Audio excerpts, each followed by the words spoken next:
ആസൂത്രണ ബോർഡിൽ PSC വഴി 2019 നടന്ന നിയമനങ്ങളിലും അട്ടിമറി നടന്നതായി ആരോപണം. എഴുത്തു പരീക്ഷയിൽ പിന്നിലായ KGOA നേതാവിനും ആസൂത്രണ ബോർഡിലെ കരാർ ജീവനക്കാർക്കും ചീഫ് തസ്തികകളിൽ 1ാം റാങ്ക് നൽകിയത് അഭിമുഖത്തിലെ മാർക്ക് ദാനത്തിലൂടെയെന്ന് ന്യൂസ് മലയാളത്തോട് ഉദ്യോഗാർത്ഥി വെളിപ്പെടുത്തി.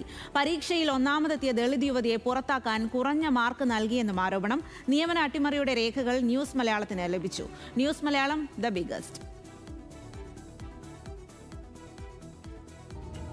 സംസ്ഥാന ആസൂത്രണ ബോർഡിലെ chief social service, chief plan coordination, chief decentralised planning എന്നീ 3 സുപ്രധാന തസ്തികകളിലേക്ക് നടന്ന 2019 PSC പരീക്ഷ. നൂറുകണക്കിന് ഉദ്യോഗാർത്ഥികൾ എഴുതിയ പരീക്ഷയിൽ PSCക്ക് പക്ഷേ ഒറ്റ ലക്ഷ്യം മാത്രമേ ഉണ്ടായിരുന്നുള്ളൂ: അർഹരായവരെ പുറത്താക്കി ആസൂത്രണ ബോർഡിലെ ഇടത് അനുഭാവികളായ 3 ഉദ്യോഗസ്ഥർക്ക് നിയമനം ഉറപ്പാക്കുക. ഈ താൽപര്യത്തിൻ്റെ ഏറ്റവും വലിയ ഇരയാണ് പട്ടികജാതി വിഭാഗത്തിൽ നിന്നുള്ള PJ Soumya. Chief social service തസ്തികയിലേക്കുള്ള 200 മാർക്കിൻ്റെ എഴുത്തു പരീക്ഷയിൽ സൗമ്യ നേടിയത് 91.75 മാർക്ക്. എന്നാൽ അഭിമുഖ പരീക്ഷയുടെ ഫലം വന്നപ്പോൾ 1ാം സ്ഥാനക്കാരിയായ സൗമ്യ 4ാം സ്ഥാനത്തേക്ക് പിന്തള്ളപ്പെട്ടു. PSC മുൻ ചെയർമാൻ MK സക്കീറും ആസൂത്രണ ബോർഡ് വൈസ് ചെയർമാനും അടങ്ങുന്ന അഭിമുഖ ബോർഡ് സൗമ്യയ്ക്ക് നൽകിയത് 40-ൽ വെറും 11 മാർക്ക്. അതും റാങ്ക് ലിസ്റ്റിലെ 10 പേരെക്കാളും ഏറ്റവും കുറഞ്ഞ മാർക്ക്. സൗമ്യയെ തഴഞ്ഞ PSC വാരിക്കോരി മാർക്ക് നൽകിയത് ആർക്കാണെന്നറിയുമ്പോഴാണ് ഈ അട്ടിമറിയുടെ വ്യാപ്തി മനസ്സിലാകുക. എഴുത്തു പരീക്ഷയിൽ സൗമ്യയ്ക്ക് പിന്നിലായിരുന്ന കേരള ഗസറ്റഡ് ഓഫീസേഴ്സ് അസോസിയേഷൻ നേതാവിനും ആസൂത്രണ ബോർഡിലെ 2 കരാർ ജീവനക്കാർക്കും അഭിമുഖത്തിൽ ലഭിച്ചത് 40-ൽ 36 മാർക്ക്. അർഹതയെ അട്ടിമറിച്ച് അവർ റാങ്ക് പട്ടികയിൽ മുന്നിലെത്തി. അഭിമുഖവേളയിൽ തന്നെ അട്ടിമറി ബോധ്യപ്പെട്ടിരുന്നുവെന്നും ഉത്തരക്കടലാസിനായി പണമടച്ച് 7 വർഷമായിട്ടും തനിക്ക് PSC ഉത്തരക്കടലാസുകൾ നൽകിയില്ല എന്നും സൗമ്യ ന്യൂസ് മലയാളത്തോട് പറഞ്ഞു. ഇന്റർവ്യൂവിലാണ് നമുക്ക് എന്തെങ്കിലും ബയസ്ഡ് ആകാനായിട്ടുള്ള അവർക്ക് സാധ്യതയുള്ളത്, അവർക്ക് ഇഷ്ടപ്പെടുന്ന ഒരു കാൻഡിഡേറ്റിനെ കയറ്റാനായിട്ടുള്ള സാധ്യത.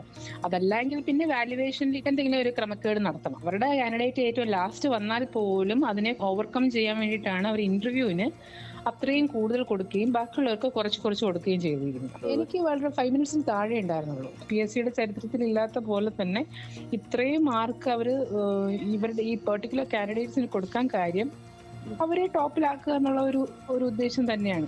എന്നാൽ ചീഫ് ഡീസെൻട്രലൈസ്ഡ് പ്ലാനിംഗ് തസ്തികയിൽ നടന്നത് ഇതിലും വലിയ അട്ടിമറിയാണ്. എഴുത്തു പരീക്ഷയിൽ 200-ൽ വെറും 52.50 മാർക്ക് മാത്രം നേടിയ KGOA സംസ്ഥാന നേതാവിനെ ജോലിയുറപ്പിക്കാൻ PSC നൽകിയത് 40-ൽ 38 മാർക്ക്. എഴുത്തു പരീക്ഷയുടെ ആകെ മാർക്കിൻ്റെ 12.5% മാത്രമേ അഭിമുഖ പരീക്ഷയ്ക്ക് നൽകാവൂ എന്ന സുപ്രീം കോടതി ഉത്തരവ് പോലും കാറ്റിൽ പറത്തിയായിരുന്നു ഈ നിയമനം. അനീതിക്കെതിരെ ഉദ്യോഗാർത്ഥികൾ സുപ്രീം കോടതി വരെ പോയി.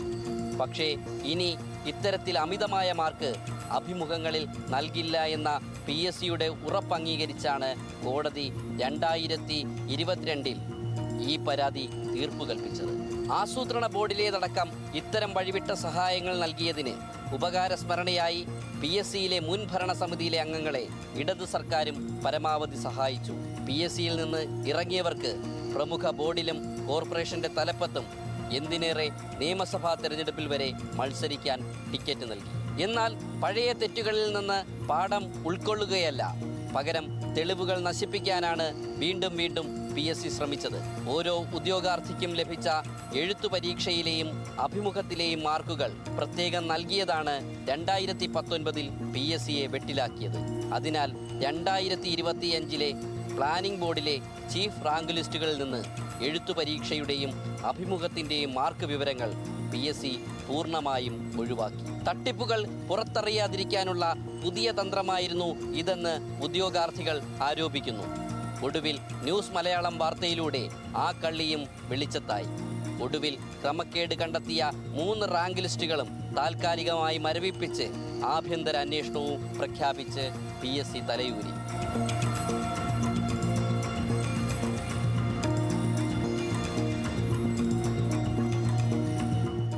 ആരോപണങ്ങളല്ല, രേഖകളാണ് സംസാരിക്കുന്നത്. ഒരു ജോലിക്കായി 75 ലക്ഷം ഉദ്യോഗാർത്ഥികളാണ് PSCയിൽ രജിസ്റ്റർ ചെയ്ത് കാത്തിരിക്കുന്നത്. റാങ്ക് പട്ടികയിലെ ഓരോ പിഴവും തകർക്കുന്നത് ലക്ഷക്കണക്കിന് കുടുംബങ്ങളെയാണ്. അതുകൊണ്ട് തന്നെ തെറ്റുതിരുത്താൻ PSC തയ്യാറാകണം. അതുവരെ വാർത്തകളുമായി ഞങ്ങളുമുണ്ടാകും. ക്യാമറമാൻ MG മഞ്ജുഷനൊപ്പം അനിരു അശോകൻ, ന്യൂസ് മലയാളം, തിരുവനന്തപുരം.